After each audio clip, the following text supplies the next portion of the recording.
చోట్ల 2-3 జిల్లాలకు వచ్చుతుంది కదా. చిత్తూరు జిల్లా నెల్లూరు జిల్లా కూడా వస్తుంది. చిత్తూరు ఎంపీ నెల్లూరు జిల్లా కింద వస్తాడు, అటు చిత్తూరు జిల్లాకి వస్తాడు, తిరుపతి జిల్లాకి 2 చోట్లకి అవుతుంది. మధ్యలో అక్కడ కొంచెం చెంచాడు పార్టీ చిత్తూరు కూడా వస్తాడ. అట్లాగా 3 చోట్ల ఉంటుంటది. అట్లాంటిది తిరుపతి ఎంపీకి ఆ ప్రాబ్లం ఉంది అనమాట. తిరుపతి ఎంపీకి నెల్లూరు తిరుపతి జిల్లా 2 జిల్లాలు అవుతున్నాయి. అట్లాంటి సిచ్యుయేషన్స్ ఇప్పుడు సెట్ చేయొచ్చు వీళ్ళు.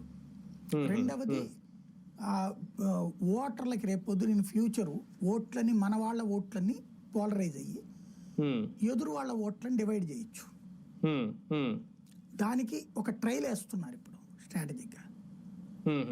అది సరే, ఒకసారి దేశ రాజకీయాల్లో చూసుకుంటే ప్రధానంగా ధనకడ్ రాజీనామా తర్వాత భారతీయ జనతా పార్టీకి ఒక రకంగా అనూహ్యంగా ఒక మచ్చ ఏమన్నా వచ్చి పడిందా? కాంగ్రెస్ పార్టీకి ఈ రాజీనామా అనుకూలంగా ఏమన్నా మారిందా? చేసేవాడేస్తూనే ఉంటాడు, కొత్తగా పోయింది దాంట్లో ఏమన్నా రేపమంటారా? ఆయన రాజీనామా చేశాడు, చేయడం వెనకాల క్లియర్ కట్ కారణాలు ఆయన చెప్పలేదు, అనారోగ్యం అని చెప్పాడు. భారతీయ జనతా పార్టీ ఆయన వేధించింది. కానీ ఆయన రాజీనామా చేసిన సందర్భంలో జరిగిన పరిణామాలను ఓటంకించుకుంటే బీజేపీ రాజకీయంగా ఏముంది సంబంధం? ఇప్పుడు దాంట్లో పబ్లిక్ ఏం సంబంధం లేదు.